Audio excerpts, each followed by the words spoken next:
오늘 말씀의 제목은 교회를 세우는 기도에 대해서 우리가 나누기를 원합니다.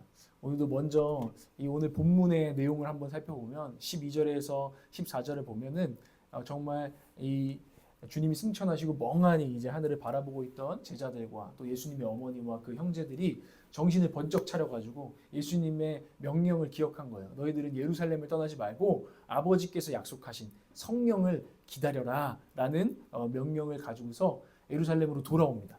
그래서 예루살렘에서 다락방 하나를 잡아가지고 어펄룸이라고도 하는 다락방을 잡아가지고 다락방에 이렇게 모여가지고 이제 함께 한 마음으로 기도에 이제 전념하는 힘쓰는 모습을 보게 됩니다. 그리고 15절에서 22절에 보면은 그렇게 처음에 120명이 모인 것 같지는 않아요. 근데 기도하다 보니까 사람들이 이렇게 어느새 기도의 자리에 또 이렇게 이끌려서 모여지게 됐더니 그 수가 우리가 잘 아는 그 마가의 다락방에 막 120명 막 우리가 이런 거 얘기하잖아요. 성령의 사람들 120 하는데 그 120명 정도가 되었다고 기록을 하고 있습니다. 그때 이제 기도를 하던 중에 기도를 이제 시작했어요. 며칠이 지났는지는 알 수 없지만 기도를 하다가 베드로가 뭔가를 깨달았어요. 뭔가를 깨닫고 갑자기 일어나가지고 설교를 하기 시작하는 거예요. 말씀을 풀어주는 게 설교죠. 그래서 이 시편 말씀이 우리의 이 상황, 특별히 정말 꺼내고 싶지 않았던 이야기, 가룟 유다, 그죠? 얼마나 충격적인 사건이에요. 가룟 유다에 대한 이야기를 꺼내고 그러고 나서 제안을 합니다. 그 뭐죠? 이 우리가 지금 12명의 주님 사도를 뽑아 놓으셨는데 한 명이 지금 결혼이 됐잖아요. 그러니까 이거를 다시 채워야 됩니다. 사도의 수를 채워야 됩니다. 라고 하면서 한 명을 이제 추첨해서 이제 뽑게 돼서 그래서 채우게 되죠. 그 이야기가 나오고 마지막 23절에서 26절에서는 그래서 누가 뽑히죠? 두 명의 후보가 있었는데 요셉도 있었고 또 마띠아가 있었는데 여러분 아시죠? 마띠아. 저도 옛날에 중고등부 저희 반 이름이 마띠아 셀이었어요. 기억이 나요. 그래서 그때 마띠아라는 사람이 있구나를 그때 이제 그 셀 이름 때문에 알았던 기억이 있는데 예수님의 12제자 새롭게 뽑힌 12제자 마띠아가 이렇게 12사도로 이제는 이제 수에 채워지게 됩니다. 우리가 이런 내용을 가지고 하나님께서 우리에게 무슨 말씀을 해주시나 우리가 살펴볼 텐데 이 교회, 이 초대교회는 언제부터였을까요? 그러니까 예수님 우리 언제부터 교회라고 부를 수 있을까? 생각해 보신 적 있으세요? 어떻게 보면 이 질문에 답하기 되게 쉽지가 않아요. 예수님이 3년 이제 제자들을 데리고 다니셨잖아요. 그때도 어떻게 보면 예수님이 계시고 중심에 예수님을 중심으로 모여가지고 같이 서로 사랑하는 모임이면 교회라고 말할 수도 있을 거예요. 그렇죠? 그때도 교회라고 말할 수도 있고 또 어쩌면은 우리 교회도 지금 성만찬을 하는데 제자들끼리 모여가지고 성만찬 처음 하던 그때를 교회라고 말할 수도 있죠. 예수님이 또 말씀도 가르치셨으니까 그때 모여서 말씀 배우던 그때가 교회 아닌가라고 이야기할 수도 있고 지금 아직 성령은 임하지 않으셨지만 우리 함께 모여서 기도하고 있는 이 공동체도 교회라고 부를 수 있지 않을까? 우리가 생각할 수 있어요. 그러나 한 가지 분명한 것이 있습니다. 그것이 뭐냐면 그것은 성령이 임하시고 나서부터 이 교회는 움직이는 교회가 되었다는 것입니다. 능력 있는 교회가 되었다는 것입니다. 이 교회 가운데 주님의 권능이 나타나는 교회가 되었다는 것입니다. 저도 우리가 이렇게 모이고 있는데 우리 교회에 정말 어떤 권능이 나타나는 때가 오기를 이 말씀을 보면서 사모하게 됩니다. 하나님이 역사하시는 정말 주님이 가셨지만 오히려 성령님이 오심으로 말미암아 이제 각 사람을 통해서 예수님이 행하시던 일들이 이 교회, 그러니까 공동체를 통해서 나타나고 또 여러분 한 명 한 명도 이제 예수님과 함께 예수님이 하시던 그 권능을 행하는 그 움직이는 교회가 되었다는 거예요. 그러니까 베드로가 그 성령의 권능을 받으니까 설교하기 시작하니까 막 몇천 명이 돌아오는 말씀의 은사를 받고 또 누군가는 정말 병든 자를 낫게 하는 그 병 고침의 은사를 받아서 주님의 권능을 행하고 표적과 이사를 나타내는 그런 사람들도 있었고 그런 사람들이 이제 예수님 혼자 그 일을 하시는 게 아니라 이 교회, 성령이 임한 교회에 능력이 임할 때 그런 일들이 일어났다는 것입니다. 여러분 믿고 소망하시기 바랍니다. 소망이 되지 않으세요? 제가 말씀을 보면서 정말 그런 교회가 됐으면 좋겠다. 뿐만 아니라 서로 얼마나 사랑했는지 그 교회에는 가난한 자가 없었대요. 이게 별거 아닌 것 같지만 우리 가운데 어려운 사람이 생기면 우리가 얼마나 서로 형제자매를 사랑하는지 그 필요를 채워주는 거예요. 서로 내 것을 챙기기보다. 그게 이 사도 행전에 나오는 교회의 권능이 막 드러나는 모습이거든요. 물질을 정말 서로 아낌없이 나누고 서로 도와주고 이사도 도와주고 서로 이렇게 도우면서 서로의 어려움들을 돕게 해서 정말 가난하고 정말 굶주린 자가 없게 하는 이런 능력도 나타났습니다. 그러다 보니까 이 교회가 얼마나 사모되어지냐면 지금은 한국 교회가 막 자꾸 욕을 먹는데 이때 예루살렘 교회 소문이 너무나 좋은 소문이 나는 거예요. 와, 저 사람들은 막 노예들도 받아들여서 형제로 지낸데 그들 안에 가면 가난한 자가 없대. 막 좋은 소문이 막 들리는 거예요. 그래서 칭송을 받는 교회가 됐다고 사도행전은 말해줘요. 얼마나 권능 있는 교회입니까? 얼마나 능력 있는 교회고 얼마나 아름다운 교회입니까? 이게 성령이 임하셨을 때 우리 교회 가운데 일어나는 일이었다는 거예요. 그리고 이 교회는 그렇게 좋은 일 하는데도요, 오히려 박해가 더 심해지는 거예요. 주님 말씀하신 대로. 이 능력을 나타내니까 사단들도 공격이 막 강력하게 들어왔죠. 그래서 순교자들도 생기고 엄청난 박해들도 있었습니다. 그러나 그럼에도 불구하고 이 권능을 받은 교회는 박해도 믿음의 시험도 유혹도 이겨내는 교회가 되었다. 할렐루야입니다. 이게 오늘 우리가 사도행전을 통해서 보는 정말 그 교회입니다. 권능, 움직이는 능력의 교회. 그래서 지난주에도 말씀드렸듯이 예수님께서 계속 역사하시는 그 교회. 우리 올락처치가 그런 교회로 나아가라고 이 말씀을 보고 있는 것입니다. 권능 있는 교회, 움직이는 교회로 우리를 성령님께서 또 움직여 가시고 일으키시기 전에 근데 이 주님의 말씀이 있었다는 거죠. 예루살렘을 떠나지 말고 기도하라라는 말씀을 저와 오늘 우리 이 시즌에 우리에게 주시는 말씀이라고 저는 생각합니다. 기도하라. 그 교회를 꿈꾸느냐, 사모하느냐, 그런 교회로 우리가 나아가기 원하느냐, 그러면은 정말 기도해라. 그 교회가 시작되기 전에 하나님께 명령이 있었고 그 명령에 따라서 기도하는 사람들이 있었다는 것입니다. 정말 성령의 권능으로 우리가 지금 방금 말씀드린 그 교회를 우리가 함께 꿈꾼다면 오늘 이 초대교회의 이 성도들이 어떤 기도를 했는지를 우리가 주목할 필요가 있어서 오늘 4가지 기도를 한번 살펴보려고 합니다. 첫 번째로는 그러면 그 교회를 정말 우리가 꿈꾸고 경험하고 싶다면 첫 번째, 하나님 나라와 의를 구하는 기도를 해야 된다는 것입니다. 하나님 나라와 의를 구하는 기도. 따라해 볼까요? 하나님 나라와 의를 구하는 기도. 예. 예루살렘을 떠나지 말고 기도하라고 했어요. 그러면은 이 사람들이 성령을 기다리려고 했는데 모여가지고 그럼 모였는데 상상해 보세요. 뭔 기도하지? 누가 기도인도 베드로 네가 기도인도 좀 해봐. 뭘로 기도해야 돼? 주님이 사실은 기도하라는 말도 안 하고 성령을 기다려라라고 말했거든요. 그거 모여가지고 뭐 해야 되지 했는데 기도를 하기 시작한 거예요. 어쨌든 그럼 뭔 기도했을까요? 요한과 야고보 옛날에 이런 기도했죠. 저희 주님께서 그 나라를 세우실 때 저를 그 왼편 오른편에 우리 형제를 출세시켜 주세요라고 기도하던 사람들이었습니다. 그 기도 했을까요? 그 기도 했을까요? 예수님 어머니의 마음으로 우리 첫째 아들이 가버렸네. 그럼 남은 우리 자녀들라도 잘 살게 해주세요. 하나님 저희 이 애들 한 명이라도 또 떠나면 저 못 살아요. 이러면서 막 주님 그런 기도를 예수님의 어머니도 같이 기도하셨다고 했는데 그런 기도를 했을까요? 아니면은 이 사람들이 맨날 이스라엘 나라 로마에 압제해서 우리나라 다시 막 대한민국 다시 화이팅 막 이런 기도를 이들이 민족주의적인 기도를 했을까요? 아니면은 성령? 그건 뭐야? 나도 한번 체험해보고 싶어 하면서 어떤 신비주의적으로 나도 그냥 경험해보고 싶어. 내 인생에 지금 지루한데 뭔가를 경험해보고 싶어. 성령 받고 싶어요. 뭐 이런 지금 차원의 기도를 했을까요? 이런 기도 제목이었을까요? 아니라는 것입니다. 저는 확신하건대 하나님의 나라와 의를 구했을 것입니다. 드디어 주님이 그 전에도 기도를 가르쳐주세요 제자들이 물었을 때 주님이 그래? 먼저 그 나라와 그 의를 구하라. 그러면 너희들이 모든 것을 더해 주실 거예요.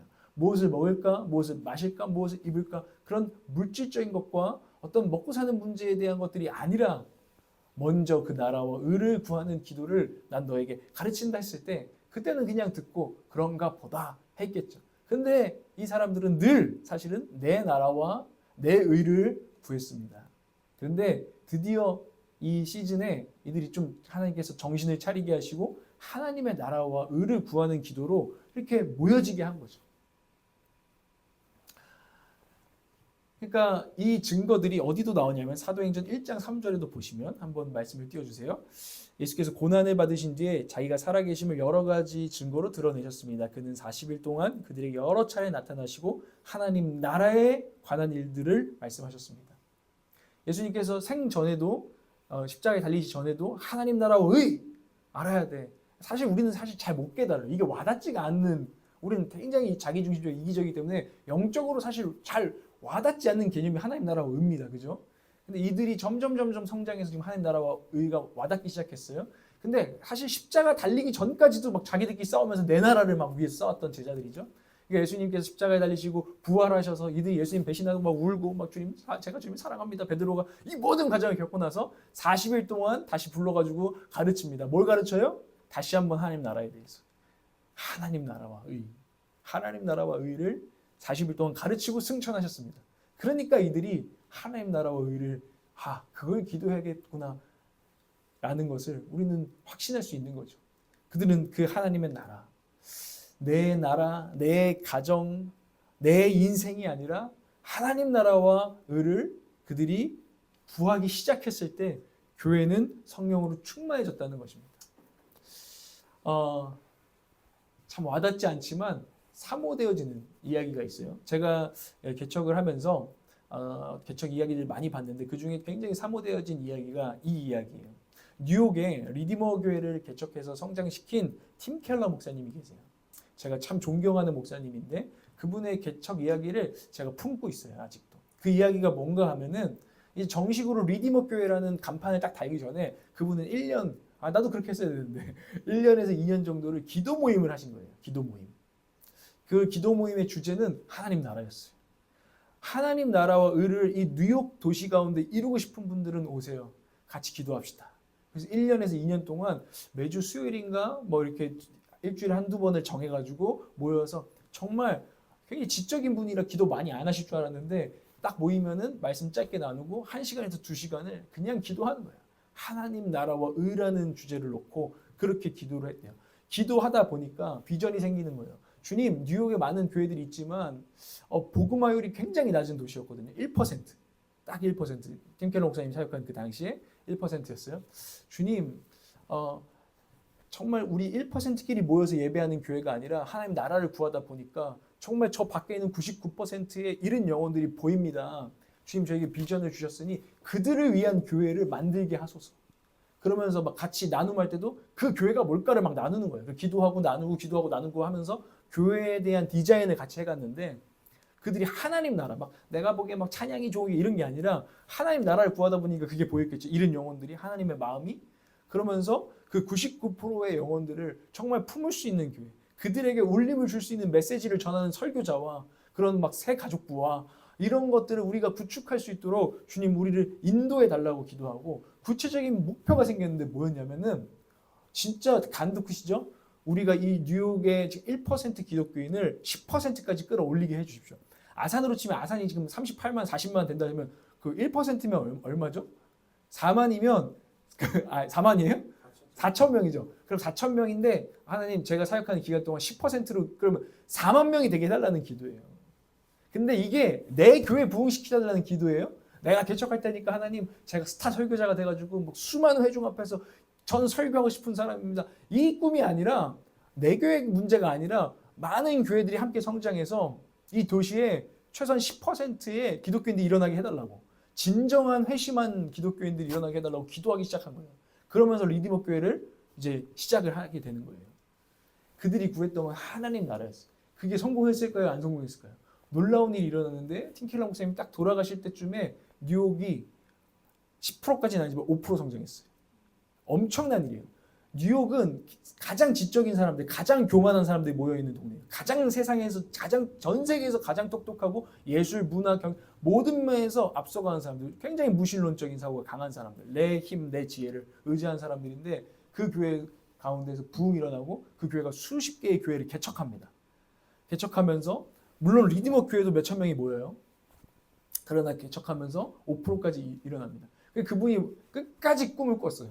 왜냐하면 교도소에도 10%의 사람이 그룹이 일어나면요, 변화되면요, 전체의 사회의 변화가 일어난다는 거예요. 팀 켈러 목사님 부흥을 꿈꿨거든요. 그러니까 교회가 단순히 성장하는 게 아니라 도시의 10%의 기독교인이 일어나면, 성령의 사람들이 일어나면 이들을 통해서 교회 이 뉴욕이나 이런 곳에 범죄율이 낮아질 것까지 생각을 했어요. 그 실제로 뉴욕의 범죄율이 낮아집니다. 그래서 이게 우리가 팀 켈러라는 목사를 많이 배우는 거는 그냥 그 교회 잘 됐대 이런 차원이 사실 아니에요. 이 도시에 어떻게 하면 저런 부흥이 일어나게 할까? 저런 변화가 일어나게 할까? 변혁이 일어나게 할까? 근데 그 출발이 뭐라고요? 하나님 나라와 의를 구하는 사람들의 몇 명 되지 않았어요. 한 10명 안 되는 사람들의 기도 모임. 중요한 이야기인 줄 믿습니다. 우리도 제가 그래서 개척 초기에 야심차게 그 이야기를 듣고 사실은 수요 기도 모임을 그런 마음으로 사실은 그땐 금요 기도회였죠. 그냥 남들 금요 기도회 당연히 하는 거니까 금요 기도회 아니라 종민이랑 우리 아내랑 셋이서 정말 하나님 나라를 구하는 기도를 했으면 좋겠다라는 마음을 가지고 있었는데 제가 마음이 사실 약해졌어요. 왜냐하면은 종민이도 그렇고 우리 진아도 그렇고 다들 직장인인데 맨날 금요일 저녁에 막 금요일이 제일 피곤해요. 막 이런 소리를 막 해요. 그러면 내가 마음이 이 친구들한테 하나님 나라와 의를 구하자고 하기가 제 마음이 그러니까 그 친구들의 문제가 아니라 제 마음이 뭔가 그냥 이 삶의 이야기를 듣고 인생 사는 이야기를 해야겠다. 또 이런 생각이 참 많이 있었는데 제가 다시 이렇게 이 말씀들을 준비하면서는 아니 그래도 그럼에도 불구하고 계속해서 하나님 나라를 나는 외치는 사람, 하나님 나라의 기도 제목을 꺼내는 사람. 우리 아산시의 기독교 지금 2%막 이래요. 지금 복음화율이 막 되게 떨어져 있어요. 주님 우리 교회도 그 꿈을 같이 꾸게 하여 주시옵소서.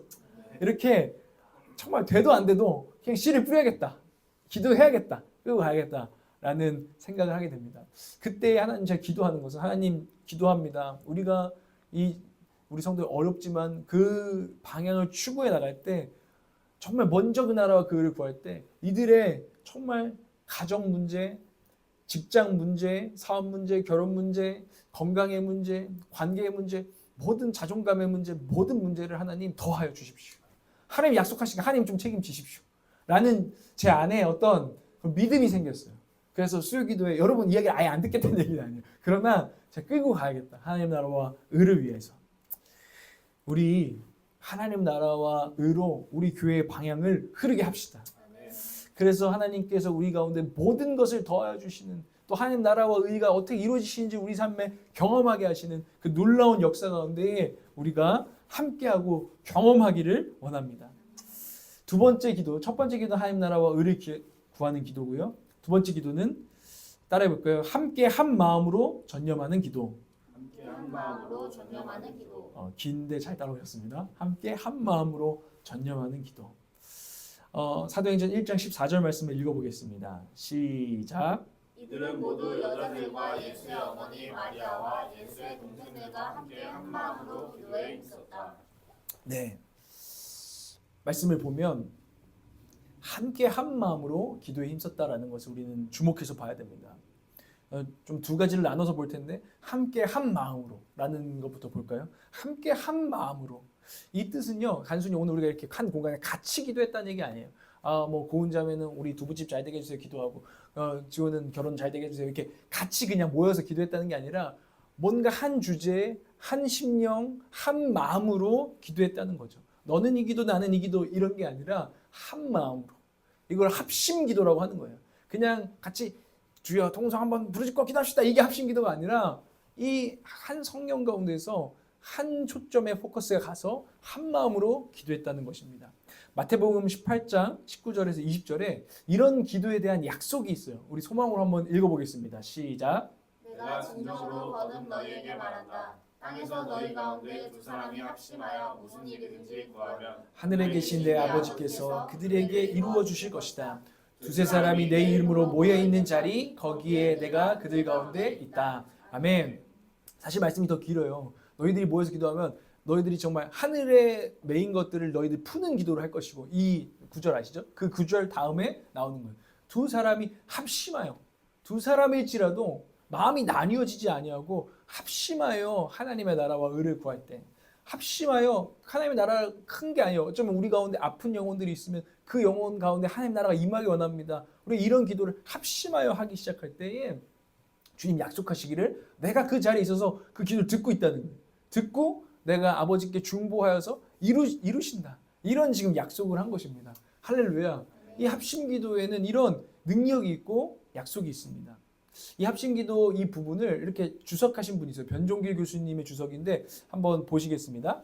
한번 보면 제가 읽어드릴게요. 보시면서 따라오세요. 이처럼 마음을 모아서 드리는 기도, 이 합심기도는 하나님이 기뻐하시고 즐겨 응답해 주신다. 이를 위해서는 무엇보다도 동기의 순수성이 요구되며 서로 사랑하는 마음이 필요하다. 서로 간의 허물과 죄를 피차 용서하고 오직 하나님의 나라와 그의 영광을 바라보며 기도해야 한다. 이를 위해서는 세상의 욕심과 이기적인 생각을 다 버려야 한다. 여러분, 우리의 동기가 하나님의 나라로 순수해야 되는 거죠. 내 뜻을 관철시키려고 하는 게 아니라 다 내려놓고 내 생각을 좀 주님 앞에 내려놓고 주님의 생각이 뭐죠? 어린아이처럼 이런 동기의 순수함으로 나아가야 된다는 거예요. 오해하면 안 되죠. 합심으로 내 쪽으로 다 와! 내 편으로 다 와! 해서 한 마음 막 공산당이죠. 이거는. 그게 아니라 우리의 뜻을 다 내려놓고 하나님 중심으로 우리의 마음을 합하는 것. 동기를 순수하게 해서 겸손하게 해서 나아가는 것. 이게 합심 기도의 조건이고요. 또 여러분 서로 사랑하는 마음. 이게 막 뜨겁긴 해. 열정은 있어. 근데 막 그런 거죠. 내 열정 때문에 막 저 사람들이 마음에 안 드는 거죠. 왜 못 따라오는 거야? 막 하면서 서로 용납하고 사랑하는 마음 없이 합심 기도가 될까요? 안 될까요? 안 된다는 것을 이 교수님이 지적하고 있는 거예요. 이 합심 기도라는 것은 그냥 뜨겁게 막 분위기 이게 아니야. 정말 서로 사랑하면서 주님 안에서 한 마음이 되어서 기도하는 거야 라는 것입니다. 안 그러면은 이 합심 기도가 아니라 편가르기 기도가 돼가지고 이 교회를 찢어버리는 거예요. 그래서 유명한 말이 있어요. 기도 많이 하는 권사 조심하라고. 그 권사가 교회를 자꾸 깨뜨려. 자꾸 이상한 말을 퍼뜨려. 막 자기가 기도 좀 했대. 막 내가 하나님 마음을 받았대. 근데 교회를 마음을 나누게 해. 그러면 하나님 뜻 아니에요. 분별하셔야 돼요. 합하여지게 하고 마음이 하나 되게 하고 하나님 앞에 겸손하게 하고 서로 사랑하게 하면서 비전으로 나아가는 것. 이것이 합심 기도입니다. 당황스러운 거지 하나님도. 어떤 당황이 있냐.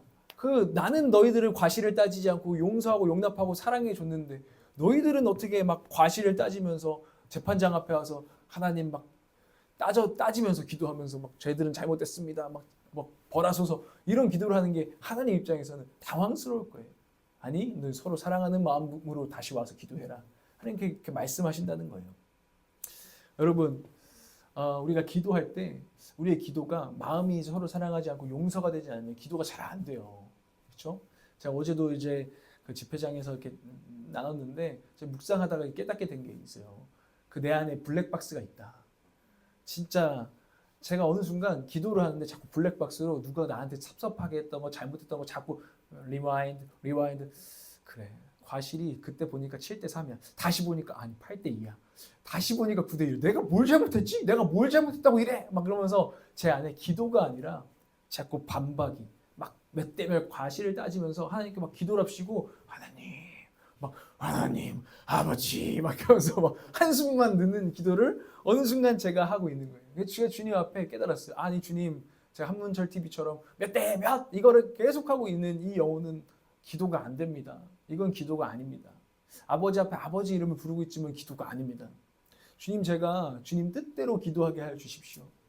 서로 사랑하는 기도, 합심할 수 있는 기도의 자세를 제가 갖게 해주십시오. 그러고 나니까 이러면 안 되겠더라고요. 네 허물 내 허물 몇 대 몇. 너도 허물 있고 나도 허물 있어. 너는 이게 잘못되고 난 이게 잘못됐어. 자, 따져보자. 이렇게 하면서 그렇게 풀어가려고 해서는 절대 안 풀린다는 것을 제가 배우게 되고 있어요. 그래서 네 허물 내 허물이 아니라 우리의 허물이에요. 우리의 허물. 우리 가운데 어떤 문제들이 있고 하면 이거는 우리의 허물이에요. 우리의 허물. 그래서 옛날에는 제가 연대 책임 안 좋아했거든요. 그거는 70년, 80년대, 90대 유리야. 근데 영적으로 좋은 의미를 해석하면 연대 책임은 맞아요, 사실. 정말 목회자가 교회에 문제가 생기면 제 잘못입니다. 정말 그렇게 생각하고 회개하고 기도하는 게 맞는 거예요. 우리 가정에 문제가 생기면 남편들이 하나님 앞에 나아가서 주님, 저의 잘못이고 우리의 허물입니다. 기도하는 게 맞는 거예요. 아내들도 마찬가지죠. 그죠? 그럴 때 하나님 기뻐하시는 기도를 할 수 있게 되는 거예요. 여러분 기도가 돌파되시기를 축복합니다. 그러기 위해서는 먼저 용서하고 기도의 자리로 나와야 돼요. 하나님이 말씀하시는 게 좋은 의미의 연대 책임을 져야 돼요. 이게 첫 번째 함께 한 마음으로 기도한다. 그리고 힘쓰는 기도, 전념하는 기도가 있습니다. 이 힘쓰다, 오늘 기도에 힘썼더라라고 말씀이 말하는데 이 힘썼더라라는 원어는요 프로스카르테레오라는 말입니다. 이 뜻은 부지런하다, 끈질기다, 전심전력하다, 마음이 나뉘지 않고 한 곳에 있다라는 뜻이. 그러니까 전심전력한다는 게 막 기도하다가 딴 생각, 이 생각, 저 생각, 이런가 저런가 막 이런 게 아니라 정말 하나님 나라에 대해서 힘쓰면서 거기에 집중했다는 거예요. 몰입했다는 거예요. 그러니까 쉽게 말하면 딴 생각 안 하고 집중해서 드리는 기도를 이들이 모여서 드린 거죠. 여러분, 근데 여러분 돌아보세요. 여러분 진짜 프로스카르테레오 하는 시간이 있습니까? 많이 있습니까? 언제 여러분들은 프로스카르테레오 하는 기도, 정말 전념하는 기도, 힘쓰는 기도를 요즘 그런 시간을 얼마나 갖고 있느냐는 거예요. 주님은 그래서 보여주셨거든요. 그렇게 하려면 어떻게 하냐면 한적한 장소, 한적한 시간이 필요하다고 주님이 보여주신 거거든요. 그래서 예수님께서 뭐하러 맨날 하는 거 연결되어 있는 분이잖아요. 그러니까 나는 뭐 솔직히 그런 기도 시간 필요 없어. 나는 항상 연결되어 있으니까 24시간 쉬지 않고 기도하고 있거든 라고 말씀하실 수 있는 분인데 우리에게 본을 보이셔서 한적한 시간에 한적한 곳, 아무리 바쁜 와중에도 기도하셨더라라는 내용이 복음서에는 기록돼 있어요. 그런데 우리가 자꾸 뭐라고, 우리는 그래 밥 먹을 때 기도하자. 밥 먹을 때 뭐 맛있는 거 앞에 놓고 얼마나 전념하면서 여러분들이 기도하세요? 여러분 차 안에서 음악만 들으면서 우리 차 안에서 이렇게 어디 가면서 좀 기도하자. 저도 잘 그러거든요. 그런데 우리가 그때 프로스카르테레오 되는 기도를 할 수 있나요? 이게 잘 안 돼요. 잘 안 된다는 거예요. 뭐 자기 전에 뭐 졸려 죽겠는데 뭘 이렇게 그 시간이 잘 되나요? 그렇지 않습니다. 정직하게 한번 이건 점검해 보셨으면 좋겠어요. 내가 그런 힘쓰는 기도를 정말 하고 있나? 저도 옛날에는 그랬다니까요. 쉬지 말고 기도하라. 말씀을 보니까 꾀가 나는 거죠. 꾀가. 24시간 무릎 꿇고 기도하라는 얘기는 아니다. 그럼 어떻게 할까? 무시로 기도하자. 기도하다가도 뭐 친구랑 대화하다가도 주님 어떻게 할까요? 속으로 잠깐 기도하고 이렇게 쉬지 않고 나는 기도하는 사람이다. 이렇게 하니까 제 마음이 편하더라고요. 왜냐하면 뭐 따로 내가 기도하는 시간이 있지 않더라도 난 기도하는 사람이야. 난 24시간 기도해. 라고 말할 수 있고 또 나름대로 그럼 따로 기도하는 시간 빼지 않아도 되니까 너무 이렇게 좋았던 거죠. 그런데 돌아보니까 이것이 사단의 속임수다. 라는 거를 깨닫게 돼요. 아까 말씀드렸듯이 그렇게 따지면 예수님께서 마치 그 KCM처럼 맨날 에어팟을 꽂고 하나님 아버지와 소통되어 있는 그분마저도 그렇게 기도하지 않으셨는데 정말 그분이 우리에게 보여주신 그대로 했어야 되는데 그러지 않으니까 오히려 24시간 기도가 안 되는 거죠. 오히려 그 기도의 센터, 프로스카르테레오 하는 기도의 시간이 분명히 세팅된 사람은 24시간 진짜 기도합니다.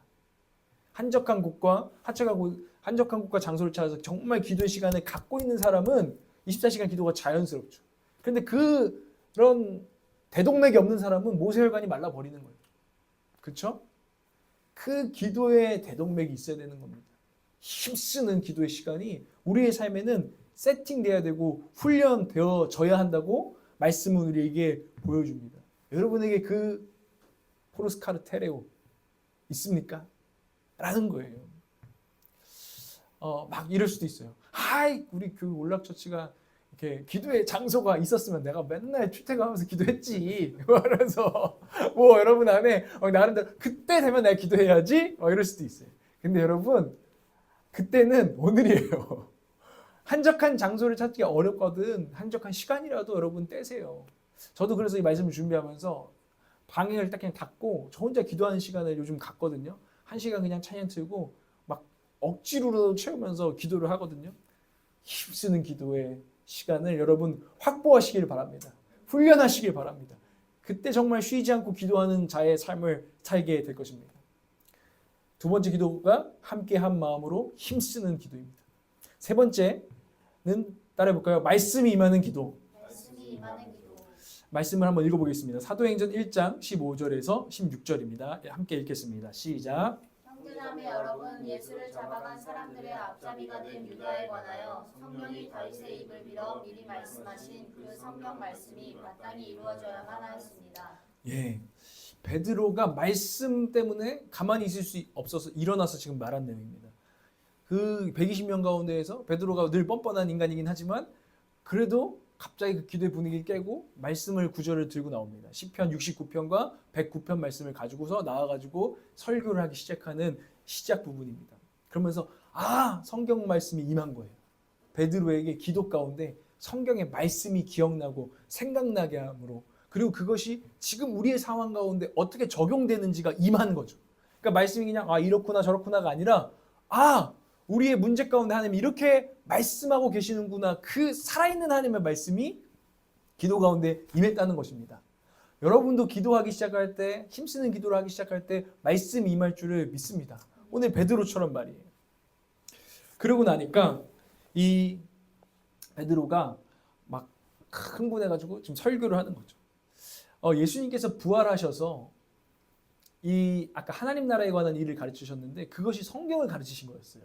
누가복음 24장 45절 말씀을 한번 보겠습니다. 누가복음 24장 45절 말씀이 이렇습니다. 그때 예수께서는 성경을 깨닫게 하시려고 그들의 마음을 열어주시고, 예수님께서 부활하셔서 제자들과 40일을 같이 계셨어요. 그 가운데 하나님의 나라에 대한 일을 했는데 말씀하셨는데 성경을 마인드를, 그러니까 마음이라는 것은 우리는 이제 뭔가 이렇게 느껴지는 마음이라고 이제 성경 이렇게 보면 한글은 그렇잖아요. 근데 영어로 보면 좀 정확한데 마인드예요. 마인드는 뭐냐면 어떤 생각이 열리고 사고방식이 바뀌어지고, 물론 느끼는 것도, 느끼고 생각하는 것, 모든 것을 말하는 거거든요. 그것들에 대해서 성경에 대한 눈이 막 열린 거예요. 예수님 그러시거든요. 이 성경이 단 나를 위한 것인 줄 아냐고. 베드로가 유대인이니까 성경 많이 읽었겠죠. 걔네들은 성인식 할 때 모세 오경을 달달 외워야 됩니다. 성경 모르던 게 아니에요. 지식적으로 알았어요. 그런데 주님께서 성경을 깨닫게 하기 시작하신 거예요. 그러니까 베드로가 얼마나 신이 났을까요? 성경이 막 깨달아질 때가 있거든요. 여러분 그런 경험 해보셨어요? 그럼 막 읽는 거죠. 베드로가 아마 제 생각에는, 이건 제 추측이지만 아마 예수님하고 만나서 새롭게 눈을 열어주셨을 때 막 성경을 창세기부터 막 쭉 읽기 시작했을 거예요. 그리고 막 베드로 안에 계속 막 말씀이 깨달아지는 거죠. 그런데 이제는 말씀이 깨달아지는 정도가 아니라 지금 이 상황을 돌파할 말씀이 임하기 시작하는 거예요. 그래가지고 말씀을 이제 찾아서 막 설교를 막 갑자기 하는 거죠. 이 말씀과 기도는 함께 가는 것입니다. 기도와 말씀이 함께 가고 말씀이 임해야 된다는 것을 오늘 우리는 배우게 됩니다. 그냥 막 내 어떤 기도는 하나님과 소통하는 시간인데 막 내 어떤 것만 계속 말하는 시간이 아니잖아요. 하나님과, 유명한 말이 있죠. 기도로 묻고 말씀으로 듣는다 라는 말처럼 일방향적인 게 아니라 정말 쌍방향적인 것이거든요. 더 깊이 갈수록 사실 하나님께 우리가 드릴 말이 별로 없어요. 기도가 깊어질수록. 그런 이야기를 해요. 뭐 참고 사항입니다. 그러면서 그 마음에 말씀이 어쨌든 임하면서 자기의 말을 하는 게 아니라, 자기의 막 어떤 기도 제목을 쏟아내는 게 아니라 이제 하나님의 뜻을 그 입으로, 그 입술에 임해가지고 말하기 시작하는 이런 기도를 했다는 것입니다. 여러분 우리가 기도할 때 사모하세요. 하나님 말씀을 주세요. 하나님 제 안에 정말 말씀을 주세요. 베드로 뭐 별거예요? 베드로 다 별거 아닌 사람이에요. 그러나 하나님께 사랑하셔서 그가 말씀을 사모하고 그 말씀을 붙들고 기도할 때, 오순절 다락방에서도 기도했겠죠. 근데 그냥 기도했겠습니까? 하루 종일 정말 기도했는데 10일 동안 말씀 보다가 다시 기도했다가 말씀 보다가 다시 기도했다가, 그때 임하는 겁니다. 여러분 가운데도 말씀 임하기를 원합니다. 마지막 기도입니다. 마지막 기도는 따라해 볼게요. 회복이 있는 기도. 회복이 있는 기도. 여러분 우리가 기도 시간을 정말 힘쓰기 시작하고 다시 기도의 삶을 시작할 때 여러분의 삶과 여러분의 가정과 우리 교회 가운데 회복이 있기를 원합니다. 원래는 회개가 있는 기도라고 하려다가 제 마음에 더 간절한 것은 회복이에요. 회개하라고 하는 것은 주님이 회복시키려고 하는 거니까. 그게 주님의 의도니까. 이 공동체에는 엄청난 사실 상처가 있어요. 회복이 필요한 공동체예요. 가룟 유다, 그래도 3년 동안 같이 동거동락했던, 같이 그래도 하나님 나라를 꿈꿨던 동료, 동지고 형제잖아요. 근데 그가 예수님을 팔아넘기고 너무 안타깝게도 돌이킨 게 아니라 자살했습니다. 근데 너무 안 좋은 소문이 있는 거죠. 목을 맸는데 그 목맨 시체가 떨어져서 막 창자가 터져가지고 막 되고, 그 돈으로 밭을 사서 거기다가 뭐 묘지를 만들었다. 뭐 이런 내용들. 베드로와 많은 형제들과 또 함께 알던 사람들한테 우리 공동체에도 누가 그런 일이 생겨봐요. 얼마나 분위기가 안 좋겠어요. 상처겠어요. 그리고 또 불편한 이야기죠. 주님을 배신했던 이야기. 그래서 어쩌면 별로 꺼내고 싶지 않은 상처였을 수도 있습니다. 그런데 주님이 말씀 임했을 때 베드로를 통해서 이 불편한 사건을 성령 세례 전에 주님께서 교회에 권능을 주시기 전에 이 사건을 다루게 하십니다. 불편한 이야기지만 이 회복돼야 되는 상처에 대해서. 그래서 그 과정이 나오는데 이제 성경을 통해서 베드로가 먼저 제안하죠. 성경을 보니까 이렇다. 그래서 우리가 직분을 대신할 자를 뽑는 게 성경적인 뜻인 것 같다라고 했을 때 사람들이 동의했어요. 같이 공동체가 동의하고 그 다음으로 한 것이 뭐죠? 상식, 합리적인 생각을 했죠. 그러면 어떤 사람을 뽑아야 돼? 생각하니까 그 성경에 막 뭐 나온 건 아니잖아요. 그러니까 그들이 생각해 봤을 때 우리 예수님의 증인 돼야 되니까 예수님의 초창기 사역부터 끝까지 우리 같이 했던 형제 중에 한 추첨자를 받아서 후보를 받아서 그들을 뽑자 했어요. 그러니까 누가 나왔죠? 요셉하고 이제 마띠아가 나온 거예요. 근데 요셉과 마띠아 둘 다 좋은 사람이야. 잘 모르겠어. 그리고 다시 기도하는 거죠. 하나님 기도합니다. 사람의 마음을 아시는 주님, 이들 중에 누가 12번째 새로운 사도로 뽑혀야 됩니까? 라고 같이 간절히 기도하는 거죠. 하나님의 뜻이 이루어지기를, 우리의 뜻이 아니라. 그러고 나니까 어떤 방식을 택했냐면 다른 사도행전 다른 데를 보면 두 가지 방식이 있어요. 지금 제비뽑기를 합니다. 근데 딴 데는 이제 추첨을 해요. 이게 다수결로. 이런 경우도 있어요. 이 방법은 또 이제 감동 받는 대로. 근데 이 둘이 우열을 가리기가 힘들었나 봐요. 제가 생각하기에는. 그러니까 우리 추첨합시다. 그냥 딱 제비 뽑읍시다. 한 거예요. 그러고 나니까 마띠아가 뽑힌 거죠. 여기서도 또 사람의 생각과는 좀 달라요. 왜냐하면 요셉은 별명이 많은 사람이라는 건 인지도가 있고 유명하고 나름 그런 인정을 받는 사람인데 마띠아에 대해서는 그냥 딱 마띠아 딱 하나예요. 근데 이 마띠아가 뽑혔어요. 그래서 하나님의 뜻대로 마띠아가 뽑혀서 채워지게 됩니다. 하나님이 회복하고 계시는 거죠. 빈자리, 상처 이것들을 가룟유다의 자리를 하나님께서 다시 사도의 수를 회복하시는 장면이 이렇게 나오고 있다는 것입니다. 우리의 가정과 우리의 교회 가운데 능력으로 하나님께서 일하기 전에 하나님은 거리끼는 문제들을 다루십니다. 회복해야 되는 문제들을 다루십니다. 우리 교회 가운데에도 또 우리 가정 가운데도 하나님께서는 거리끼는 문제를 다루시길 원해요. 우리가 기도 가운데 뭔가 거리껴 했을 때 하나님께서 그 문제를 다루시길 원해요. 누구는 물을 수 있어요. 굳이 지난 일인데 뭐하러 그거 들춰내가지고 가론유다 그냥 그 일 볼드모트 이제 하지마 다 조용히 해. 이럴 수도 있는 일이에요. 그렇게 생각할 수도 있어요. 우리의 사람의 생각으로는. 그런데 주님께서 그것을 생각나게 하신다면 우리는 주님께 여쭤봐야 됩니다. 주님 왜 이 거리끼는 마음이 제게 오지요? 성령님 왜 이 마음을 주시죠? 이 문제를 우리가 어떻게 그냥 덮지 말고 그러면 다루기를 원하시죠? 막 들춰내! 막 이게 아니잖아요. 하나님 왜 생각나게 하시죠? 이걸 어떻게 지혜롭게 하나님의 뜻대로 다루시기 원하고 어떻게 회복하기를 원하십니까? 라고 물어야 된다는 것을 우리에게 가르쳐줘요. 여러분은 어떤 영적으로 거리끼는 것들이 있습니까? 주님께 물어보세요. 주님 왜 거리끼 자꾸 생각이 나요? 주님 어떻게 제가 이것을 다루기를 원하십니까? 제가 수요일날도 고백했지만 저에게는 부모님과의 관계예요. 주님 말씀에 부모를 공경하라 했는데 지금 이 관계가 안 되고 있어요. 제가 이 문제를 어떻게 해결해야 되죠? 어떻게 해야 되죠? 라고 저도 묻고 지금 계속 그 절차를 밟아 나가고 있고 이따 나누겠지만 참 기쁜 소식들이 참 또 생겼어요. 하나님 회복하신다는 걸 되게 많이 느껴요. 제 마음에 큰 회복이 있었어요. 그때에 하나님께서 30배, 60배, 100배의 축복을 주실 또 능력, 권능을 주실 준비를 끝내시고 우리 가운데 부어주실 줄을 믿습니다. 네. 그렇죠? 12사도 말고 위닝 11 이런 거 하자. 이러고서는 제자 공동체 그랬다면 안 되죠. 하나님께서 채워라, 회복해라. 우리 가운데 그런 회복이 있기를 원합니다. 거리꼈던 것들 회복이 있기를 원합니다. 이런 4가지 기도, 바로 그 교회를 세우는 기도입니다. 하나님 나라를 구하는 기도, 함께 한 마음으로 힘쓰는 기도, 말씀이 임하는 기도, 정말 회복이 있는 기도. 자, 근데요. 마지막 메시지는 이거예요. 그래서 제일 중요한 게 뭐냐는 거예요. 기도에서. 기도에서 제일 중요한 게 뭐겠어요? 네? 기도를 하는 것입니다. 정말 기도를 하는 거예요. 기도에 대한 원리를 배우고 기도에 대한 어떤 도전을 받고 끝나는 것이 아니라 정말 여러분의 삶 가운데에 하나님께 집중하는 힘쓰는 기도를 하는 것입니다. 시간을 떼서 정기적으로 장소를 정해서 무릎을 꿇는 것입니다. 기도 진짜 중요한 거 결국에는 다 이런 기도를 막 보고 배워도 중요한 것은 진짜 기도를 하는 것입니다. 아멘? 여러분 그렇게 하시길 바라요. 여러분은 물으실 거예요. 아, 내 삶이 안 그래도 팍팍하고 바쁜 와중에 언제 기도하느냐고. 저라고 여러분 또 당신은 목회자잖아 또 이럴 거죠. 당신 당연히 뭐 기도와 말씀에 전념하는 사람이니까 이렇게 할 수도 있어요. 근데요 제가 말씀드릴게요. 목회자도요 목회하다 보면요 기도할 시간 별로 없이 느껴질 때가 참 많아요.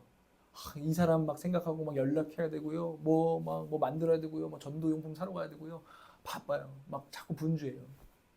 근데요 영적인 선배를 제가 보다 보니까 이상해요. 저 같은 이제 신참 이런 전도사도 자꾸 막 바빠 막 우리 아내 싫어하거든요. 뭐 자꾸 바쁘다고 하면은 막 좀 막 왜 막 자꾸 바쁘대 이러게 별로 좋지 않잖아요. 제가 보다 보니까 맞아요. 영적인 선배 보니까